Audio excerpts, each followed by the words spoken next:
आपका जो काशी का किला है जो रामनगर बनारस के सामने है, ये आपका तुलसी घाट के बिल्कुल सामने पड़ेगा। तो वहीं आ चुके हैं रामनगर के किले के सामने। अभी प्रवेश द्वार है, अंदर अगर कैमरा अलाउ हुआ तो ले जाएंगे। और इसका निर्माण जो कराया था ये आपके नरेश थे, यहाँ के महाराजा बलवंत सिंह के द्वारा इसे निर्मित कराया गया। और मैंने बताया 1750 में इसका बलवंत सिंह के द्वारा इसका निर्माण किया गया था, लेकिन 1971 में नरेश के पद को ही समाप्त कर दिया गया। लेकिन अभी भी वर्तमान में भी यहाँ राजा जब भी आते हैं तो उनके सम्मान में झंडा फहराने का कार्य किया जाता है। और ये इनको काशी का, आज भी काशी का नरेश कहा जाता है। ये गंगा नदी के बिल्कुल दाहिने तट पर मिलेगा आपको, तुलसी घाट के सामने और गंगा नदी के दाहिने तट पर मिलेगा। और बनारस हिंदू यूनिवर्सिटी से बिल्कुल 2 किलोमीटर की दूरी पड़ती है। अगर आप आएंगे तो 10 मिनट में आप वहाँ से यहाँ आ सकते हैं, 10 मिनट में आप दूरी चल सकते हैं। तो यहाँ पर बहुत सारी चीज़ें हैं जो प्रमुख रूप से जानी जाती हैं। जैसे आपको बता दें कि यहाँ पर एक दक्षिण मुखी हनुमान मंदिर है। वैसे भी हनुमान मंदिर जब भी निर्माण किया जाता है तो दक्षिण दिशा में बनता है। इसके अलावा यहाँ एक संग्रहालय है जिसे सरस्वती भवन के नाम से जाना जाता है, और ये संग्रहालय भी यहाँ रखा हुआ है। सेडान कुर्सियाँ हैं, हाथी के दांत का कार्य भी किया जाता है, और कई प्रकार के वेशभूषा हैं, मध्यकालीन वेशभूषा मिलेंगे, सोने चांदी के आभूषण मिलेंगे। दिखाते हैं आपको। और यहाँ पर आपको उस समय के राजा की तोप भी दिखाई देगी। ये है राजा की तोप, ये राजा की तोप देखो है। इस पर अब क्या बताएं, मतलब तमंचे डिस्को कर सकते हैं इस पर। ये राजा की तोप है, आपको तोप दिखाई दे रही होगी। ये उस समय के जो राजा थे बलवंत सिंह, तो उनकी तोप रखी हुई है। तो ये है वो राजा की तोप। और हम लोग प्रवेश कर रहे हैं अभी। ये रामनगर पड़ता है, बनारस से पूर्वी तट पर, गंगा के पूर्वी तट पर है और तुलसी घाट के सामने है। तो बस हम यहीं अभी प्रवेश कर रहे हैं और आपको दिखाते हैं। संग्रहालय है जिसे सरस्वती संग्रहालय भी कहा जाता है। तो आप अगर आएंगे तो संग्रहालय में प्रवेश कर सकते हैं। 2 तोप हैं, एक तोप आपको इधर दिखाई देगी, एक तोप ये रखी हुई है और एक तोप आपकी ये रखी हुई है, ठीक है। तो उस समय आप देख सकते हैं इसका नोज़ल कैसा है, आपको दिखाता हूँ।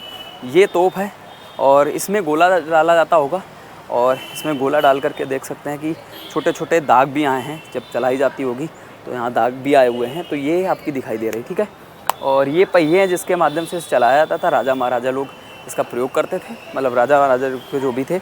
और ये स्थान है जिससे उठाया जाता होगा। ये आपका बना हुआ है जिससे उठाया जाता है, जिसको क्या बोलते हैं, हैंडल बोलने लगते हैं हम लोग।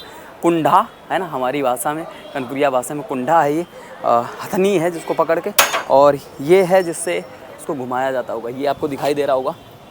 इसके माध्यम से क्या करते होंगे, गोले को डालने का कार्य किया जाता होगा, इसको घुमाया जाता होगा, जिससे गोला यहाँ चलाया जाता है, ठीक है। तो 2 तोपें आपको किले के बिल्कुल बाहर दिखाई देंगी।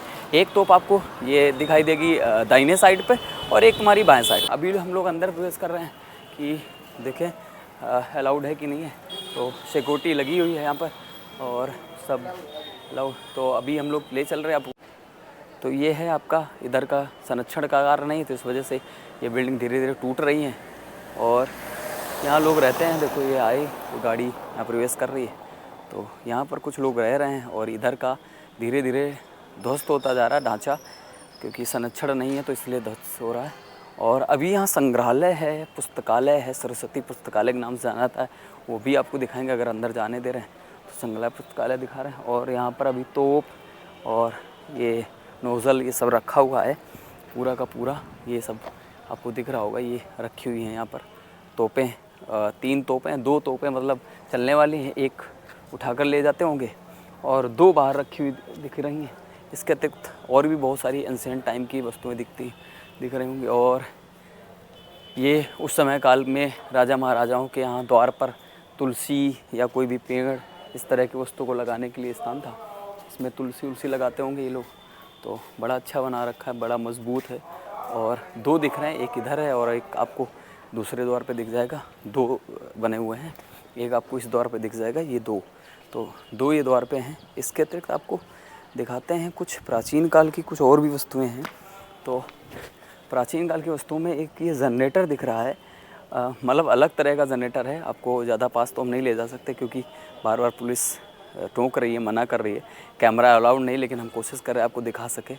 कभी भी जब्त भी कर सकते हैं लोग, जमा करा सकते हैं, लेकिन कोशिश करें आपको दिखा देते हैं। हम लोग निकल के आ गए हैं तो अंदर, लेकिन अभी संग्रहालय यहाँ का बहुत होता। सेडान की कुर्सियाँ और विंटेज कार भी है, संग्रहालय में विंटेज कार मिलेगा। और बर्मा जापान के माचिस, हुक्का वो भी आपको मिल जाएंगे, खंजर। अब हम लोग निकलेंगे तो ये सारी चीज़ें आपको मिलेंगी जब कभी आएँ। और सूर्य ग्रहण, चंद्र ग्रहण, ये सारी खगोलीय चीज़ें देखने का भी सारी चीज़ मिलेगी, ठीक है। और इस प्रवेश का नाम है लाल बहादुर शास्त्री प्रवेश द्वार। तो अभी हम लोग बढ़ रहे हैं, अभी लाल बहादुर शास्त्री की जन्मस्थली की ओर चलेंगे। और लाल बहादुर शास्त्री जी हमारे भारत के ऐसे प्रधानमंत्री रहे जो अपनी सादगी के लिए जाने गए और जय जवान जय किसान का नारा दिया और पाकिस्तान को लोहे के चने चबवाने का एक लाल बहादुर शास्त्री दिया गया। और बड़े सादगी वाले प्रधानमंत्री थे, लेकिन उनके कार्यों से उनको एक तरह से कह सकते हैं कि एक उत्कृष्ट भारत के प्रधानमंत्री और भारत के निर्माण में एक अहम योगदान देने वाले हमारे भारत के प्रधानमंत्री रहे। तो हम उनके जन्मस्थली पर पहुंच रहे हैं। और लाल बहादुर शास्त्री जी जो आपके 65 से लेकर के 67 तक भारत के प्रधानमंत्री के पद पर रहे।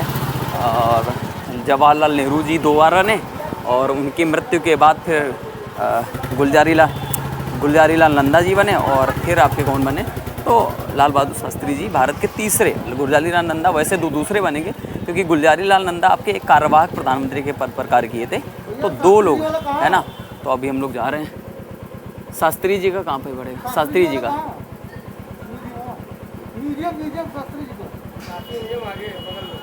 तो अभी हम देखो आ गए लाल बहादुर शास्त्री जी के संग्रहालय से होकर के, पुराना रामनगर से। और ये तुम्हारा जो राजा थे उनकी हवेली से, बलवंत सिंह की जो बनी हुई जो किला था वहाँ से। और इधर ही आप जब आएंगे तो चौराहे पर आपको एक लस्सी की दुकान मिलेगी। और इस लस्सी की दुकान पे ये फेमस है कि यहाँ पर आप लस्सी पियेंगे तो लस्सी आप पियेंगे नहीं, लस्सी यहाँ खाएंगे। तो जब भी बनारस आएंगे तो बनारस आने पर यहाँ की लस्सी ज़रूर दीजिएगा, आपको एक ज़बरदस्त आपको लस्सी प्राप्त होगी। तो आइएगा यहाँ पर। और ये दुकान का नाम क्या है? नाम क्या है भैया ये दुकान का? शिव प्रसाद। तो शिव प्रसाद लस्सी भंडार है, यहाँ पर आइएगा। और यहाँ लस्सी, और ये बिल्कुल चौराहे पर आपका है। और आपको दिखा देते हैं कि ये जो आपका नाम है यहाँ पर सामने लिखा हुआ है लस्सी भंडार का। तो ये लिखा है आपका शिव प्रसाद लस्सी भंडार। तो ये बिल्कुल आपका चौराहे में मिल जाएगा। जैसे गंगा पार करेंगे, बनारस से आएंगे तो चौराहे पे ही लाल बहादुर शास्त्री जी का संग्रहालय है। यहाँ मूर्ति भी बनी हुई है इधर ये। और तुम्हारा यहाँ पर रामनगर का किला भी है राजा का, वो है। तो अभी लस्सी को पीकर चक्कर बताते हैं। और पीकर क्या मतलब बताते हैं, यहाँ खाकर बताते हैं कि ऐसी लस्सी। तो जब भी आप आएँ तो यहाँ के लस्सी को ज़रूर पीजिएगा। छोटी छोटी चीज़ें हैं जगह जगह पर, उनका उपयोग ज़रूर करिएगा। तो हमारी ये लस्सी आ गई है और हम ये लस्सी देखो आपको दिखाई दे रही होगी, मतलब एकदम जमी हुई पूरी लस्सी है। तो जब भी आए तो ये लस्सी खाएंगे ज़रूर, ठीक है। ये शिव प्रसाद की जो लस्सी भंडार है चौराहे पर, तो इसको ज़रूर खाएं। आप देख सकते हैं इसमें रबड़ी पड़ी हुई, एकदम खोया पड़ा हुआ आपको मिल जाएगा। तो यहाँ जब भी आए तो इसका स्वाद ज़रूर लीजिए, आनंद लीजिएगा। तो अभी हम लस्सी पीने आए, भैया से मुलाकात हो गई। तो भैया पूछ रहे हैं किस नाम से, तो भैया बता दीजिए। सभी लोग लाइक शेयर और सब्सक्राइब कर लें। हाँ भैया, सब लोग लाइक और सब्सक्राइब कर दीजिए। हाँ, तो भैया का दबा के घंटी ज़रूर दबा दीजिएगा। तो भैया जी की गुजारिश है, हमारी ना माने तो भैया जी ज़रूर मान लीजिएगा, ठीक है। तो सभी लोग लाइक शेयर और सब्सक्राइब